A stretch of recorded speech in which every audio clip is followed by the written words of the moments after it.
On today's episode of Time About the Movies, yes, we have an intro because we have more than 2 films this week. Memorial Day weekend has arrived. We've got 4 big movies. 3 of them are sequels, but only 2 of them are actually good. Fast and Furious is back with the 6th installment of their series. We have the end of the Hangover trilogy that never should have been a trilogy, Hangover Part 3. We have Blue Sky Studios trying to rip off not just Disney, but also Fern Gully, another Fox animated movie with Epic. And we have Ethan Hawke and Julie Delpy reuniting once again for Before Midnight. So let's take a look at these films today, May 24, 2013. This is Time About the Movies.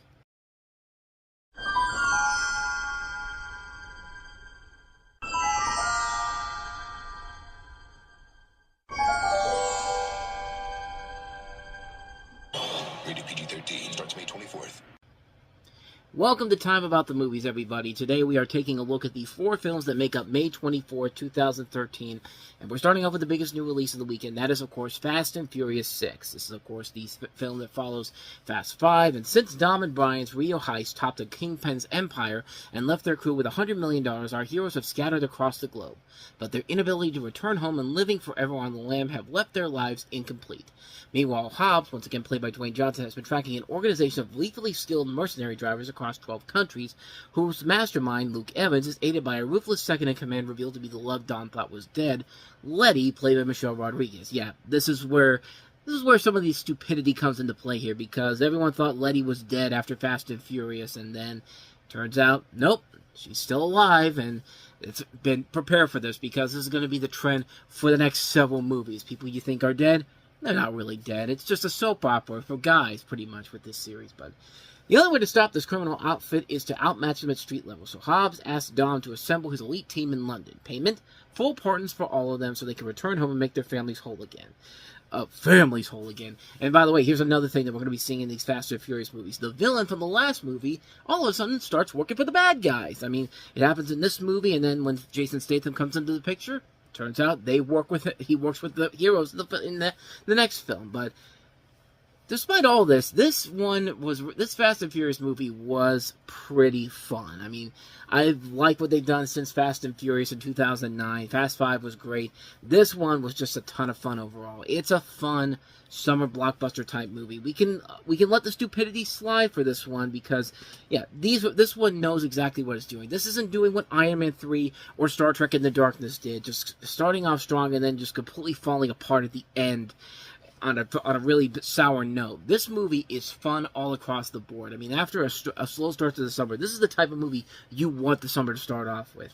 You got the cast once again working off each other very well. Of course, this is the last time we see Paul Walker and Vin Diesel when Paul Walker is alive, because of course he would die later on in the year.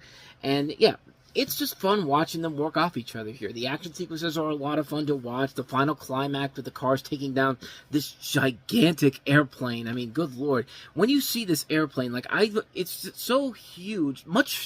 You have to think that you would think it's AI or something like that, because there's no way that could be real in real life. But apparently it is. But yeah, you never would be able to thought they would top the bank vault sequence from the last movie. But lo and behold, they might have just done that.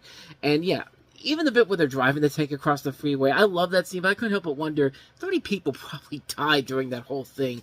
And I don't know, usually during chases in movies, you don't think about that, but that's one of those ones where it's just like, I'm watching it, I'm loving it, but I'm thinking to myself, man, how many people are dead because of this? Because you literally see this thing hitting cars and people on the street. Just like, there's no way there isn't a huge death count on this, but there is some problems with the film as well. One of my biggest cliches that I absolutely fucking hate, and I still hate, the double crosser. We have a character who was not given any indication that she's a double crosser and working for the bad guy, but then all of a sudden, sure enough, oh, she's working for this person's working for the bad guy. And it's just like, there's never any indication that they were working with them at all. It's a completely useless plot device. I'm so sick and tired of it. It's been like this ever since, X-Men for a long time, but I've noticed it starting more recently with X-Men First Class. There's this scene where, Zoe Kravitz's character suddenly decides to join the bad guys for no particular reason. I hate that, because if you're going to be a double crosser, make it more convincing and don't give us this BS where you just pull out of your ass the last minute. I mean, one of the best examples of this is when you see Kingdom of the Crystal Skull with Ray Winstone. I think Yeah, Ray Winstone, like, he's always good. He's always like, I'm working for you, Indy. No, I'm working for the bad guy. No, I'm working for you again, Indy. No, I'm working for the bad guy. And Indiana Jones is just like, you're working. Is you're double crossing us again? It's like, no, I just lied to you the last time around, so I can get me closer to what we need to get to. It's just like, they at least knew how to use that cliche to make it funny and clever, and it actually does work. And that's one of the things I really like about Kingdom of the Crystal Skull, among other things, but. Also, I kind of had a problem with the film kind of ending on a teaser for the next movie. I mean, as I mentioned, Jason Statham is the villain in the next movie, but we get this great moment where we think the movie's going to come to an end, it's ending on a positive note, but then all of a sudden, Han's going to Tokyo and then gets killed by Jason Statham, the villain, setting it up for the next movie, and it's just kind of like, I mean, my problem is that there's hardly any time to breathe between the last scene of the movie and the stinger in the credits. Like, it just cuts to the next scene. It's just kind of like, a tonal shift that just makes no sense whatsoever. And I know we're in the summer of darker installments in series, but this is kind of getting ridiculous for its own good. But nevertheless, in a month that has included such lackluster films like Iron Man 3 and Star Trek Into Darkness, Fast and Furious 6 definitely is the bright spot of this really lackluster month of movies. I mean, this is a really fun movie that delivers everything it promises and then some. There's a lot of things I like about it than bad stuff. It's got flaws. It's over the top for its own. It's a little too much for its own good, but it's still so much fun overall. It's a perfect summer blockbuster escapism film that doesn't stop, and you get hooked onto the ride until the very end. It's a great movie, man. I love the hell out of it, and it only gets better from there with Furious 7. And Furious 7 really was where they should have ended it, but of course they didn't do that. So we'll touch on that in about 2 years' time. But Fast and Furious 6, good film. Really, really good film. And now we have come to a sequel I've talked about in great length, a movie that was, if you want to talk about one of the most pointless trilogies of all time, look no further than the next sequel that we had that came out this weekend. Ladies and gentlemen, Hangover Part 3. My God, he's got the voice of an angel. It's breathtaking. I bought a giraffe! Oh, my life is great! Rated R. Starts May 24th. It's not a good sign if the best stuff they're showing you is in the trailer. The giraffe scene is the best scene in the movie. Alan singing Ave Maria. That's good.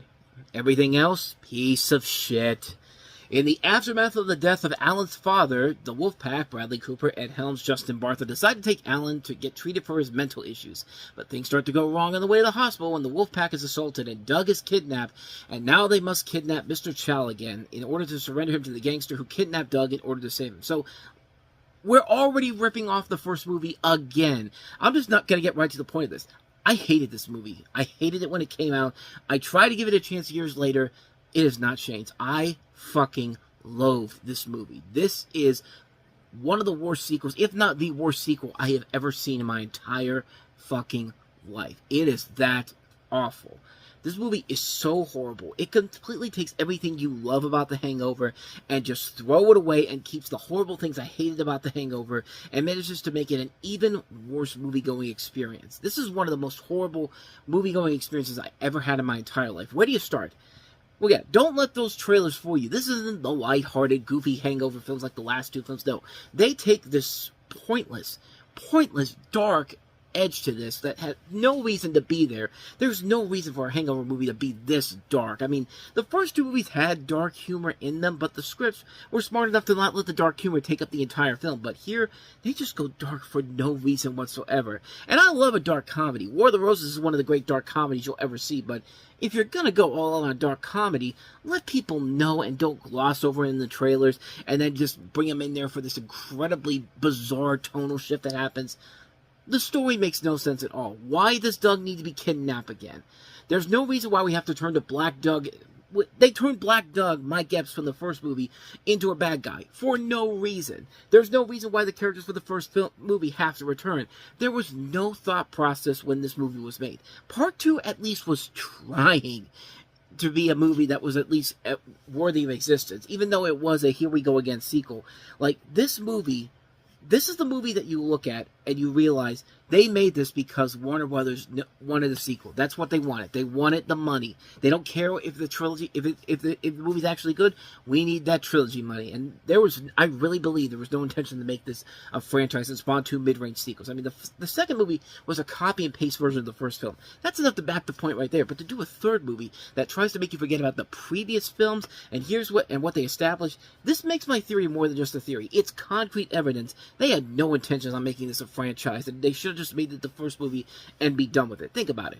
Why didn't we not get any sequels to Wedding Crashers, 40-Year-Old Virgin, Old School, Knocked Up, Forgetting Sarah Marshall? Why are they so great? Because they never had sequels. Yeah, Knocked Up and Forgetting Sarah Marshall had semi-sequels, but I don't count those because those aren't really official sequels. Most of these movies are on the level of the first Hangover movie, and they know that a sequel would probably do nothing but make us forget about these movies. So why can't The Hangover just follow in those footsteps, I should say? I'm sick and tired of Zach Galifianakis' character Alan in this. I'm sorry. Zach Galifianakis can be funny, but I'm sorry. This character is one of the worst characters I have ever seen in my entire life, because his progression from the first movie to the second movie to the third movie keeps getting worse and worse and worse with every passing film. And this film definitely is the bottom of the barrel. I went from liking this character in the first movie to hating him because he's so stupid. He's so childish. He's just a dick. And he does not get any better as these movies go on. He keeps getting worse. One of the worst things about The Hangover Part 2 was that Alan revealed he drugged everybody because Teddy's not part of our wolf pack. It's just like at that point, this character became detestable to me because in one scene, it proved to me that this character is nothing more but a selfish idiot. And in Part 3, they get in trouble because, guess what? Alan's the one who's responsible for this because Alan keeps hanging out with Mr. Chow, and that's why they're in the situation they're in. Any sane person would have taken Alan in the back behind the woodshed and kill him off of mice and men style, like what Lenny did to, what's his name? I can't remember his name. I got the names mixed up. What George did to Lenny, like they should have just taken Alan back behind the woodshed and just shoot him in the back of the head.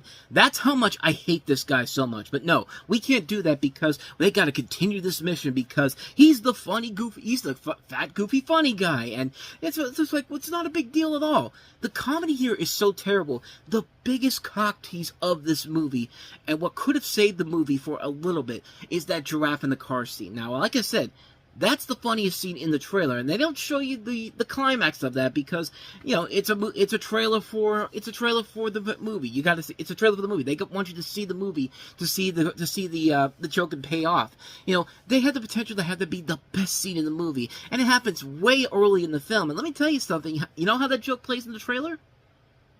That's how it plays in the movie. Yeah, you don't see the payoff at all. And that made me so mad as hell. I almost walked out because I didn't get that payoff. And look, I get it. Visual effects have come a long way, but don't tell me with a budget of $103 million this movie. They spent $103 million on this one movie. For what?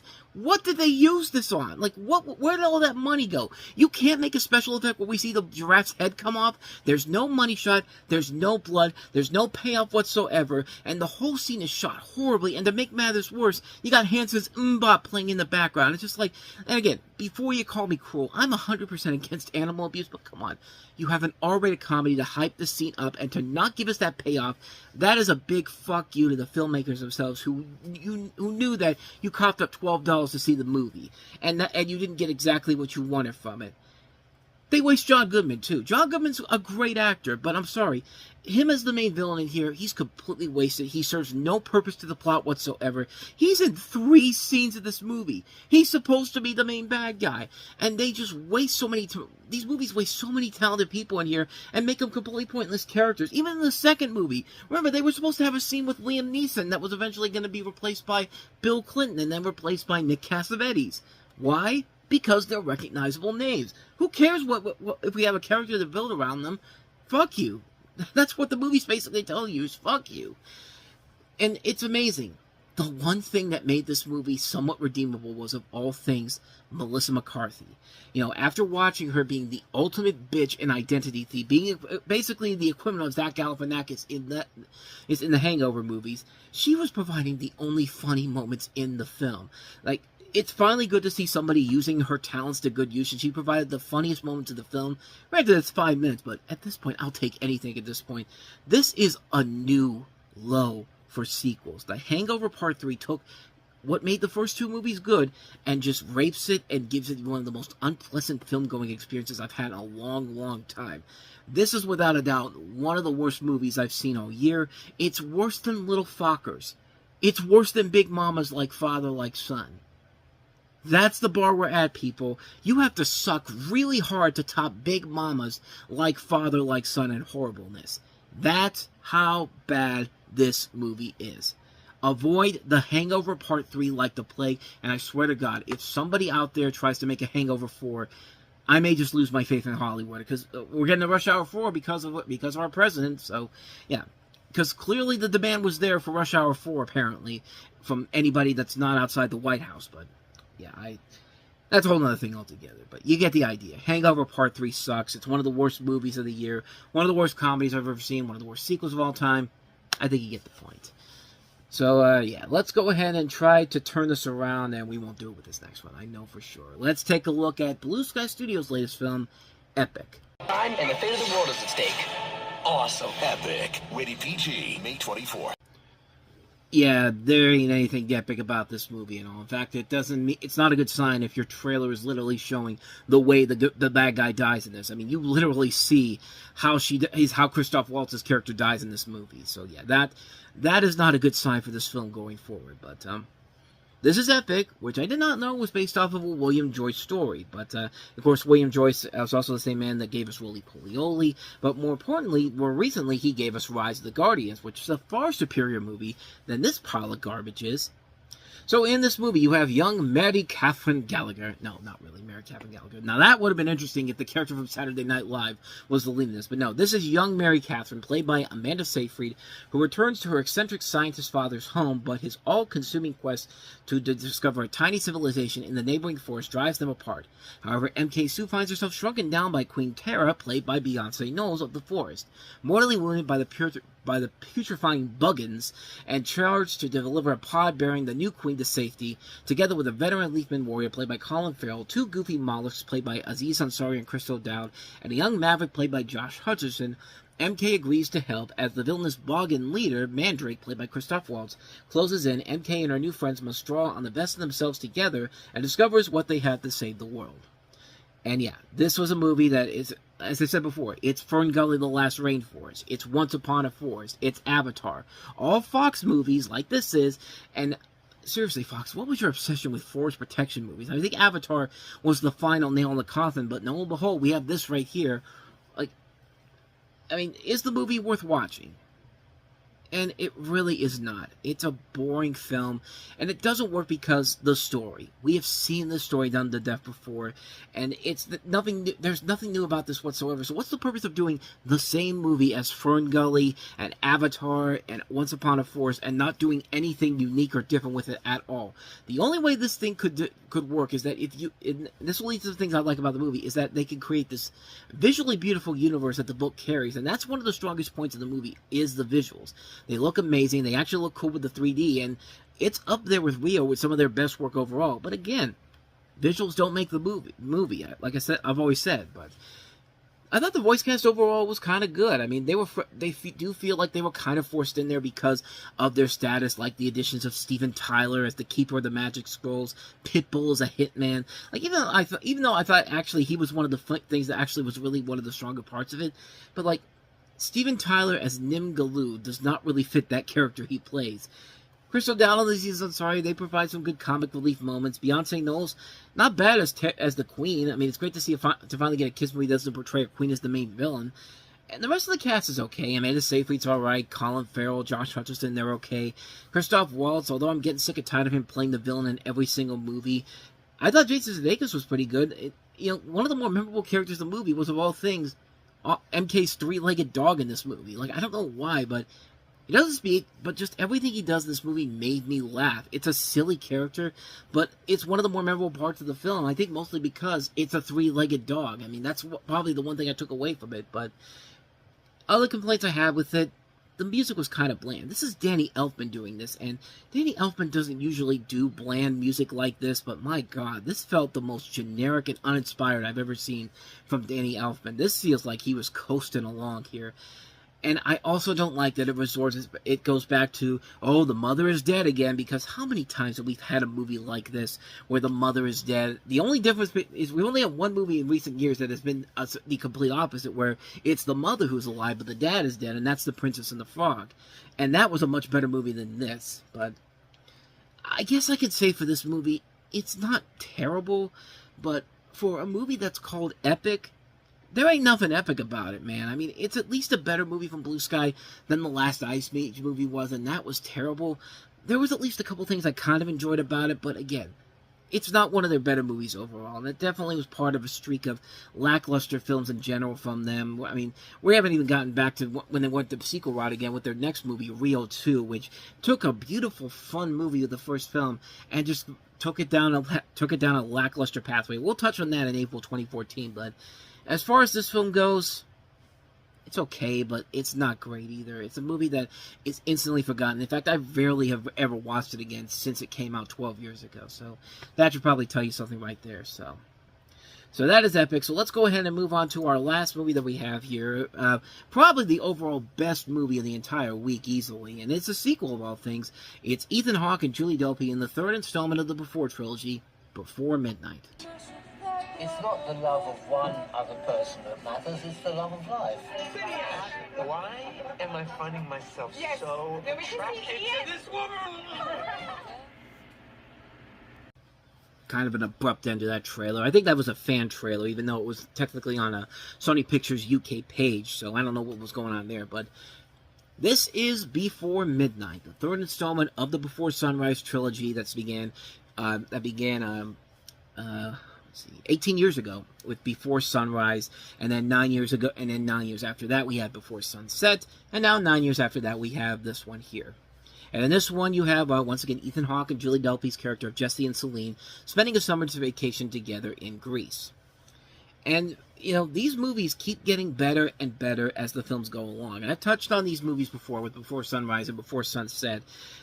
What I like about these movies is that they're very much dialogue-heavy movies, which could usually backfire, but because Richard Linklater is such a good director, and you just love seeing these two characters, Ethan Hawke and Julie Delpy, together again, it just works very well. These movies are kind of very similar to something like My Dinner with Andre. It's a movie where you don't think two people just talking throughout the course of the movie is going to be intriguing or not, but the conversations they have are very fascinating. You do really believe that these two know what they're doing, and they know that they want to hear more about what the other person has to say about another. And again, it works very well here. They both work off each other very well here, and that's the key to these movies, to make such an entertaining, enjoyable romantic dramedy trilogy that is their chemistry and their relationship, which seems very realistic, very authentic, and feels like what a real-life couple would talk about in real life. Like, you know, we've had a lot of great romantic couples in the last couple of years. You know, Pat and Tiffany in Silver Linings Playbook, you know, Gil and Adriana in Midnight in Paris, and these two are just so great to watch, them just talking and doing stuff, and it really just keeps you invested in these two characters all throughout the course of their film overall. Like, you know, in terms of picking the best overall film in these, it's tough to say, because I do think each one gets better and better as we go along. This one's probably my favorite one, because we're now seeing the two leads as part of a family. They've got kids. Now we see them deal with family issues, you know. Like how the first two films managed to not resort to the stupid cliches and rom-coms, this one manages to provide us with a realistic look at how a couple struggles to maintain staying happy after all these years, now with these kids in their lives. And I like the fact that the film doesn't steer away from the simple happy ending. It does a little bit, but it feels genuine. It doesn't feel fake. It feels real. It feels authentic. And that's the great thing about what Richard Linklater does with these movies, because you can tell he knows what he's doing. He's not going to make a movie like this so it could just be another typical rom-com sequel. He's going to put as much effort into it as you expect him to do, and the result is always going to pay off, and it does work with these films overall. This is a really great trilogy of films. Each one gets better and better as they go along. These are great films. I can't recommend these films enough. If you have not seen the Before trilogy, see these films. See Before Sunrise, See Before Sunset, See Before Midnight. These are 3 classic films. One of Richard Linklater is some of the best films Richard Linklater has ever done, period. I can't recommend it enough. Before Midnight, definitely check this one out. Okay, finally, we actually have a really good week of movies. So, for the most part, we had some good movies. We at least had some good films overall. And next week should be better. No, it isn't. To wrap up May next time around, we have 2 movies that I'm not too keen on. We have the film series you thought The Hangover was a bad trilogy overall. Try a trilogy that has no good movies in it whatsoever. Now You See Me with Jesse Eisenberg, Isla Fisher, and Woody Harrelson, Morgan Freeman, Michael Caine. We have the first film that started that off. We'll take a look at that. We'll also take a look at M. Night Shyamalan's pairing with Will Smith and his son Jaden Smith, After Earth. So, yeah, we got those 2 movies, and yeah, this is going to be a rocky end to the month of May. And like I said, May was a bad month overall, but hey, at least we had 2 good sequels, Fast and Furious 6, Before Midnight, and hopefully the summer will get better from there.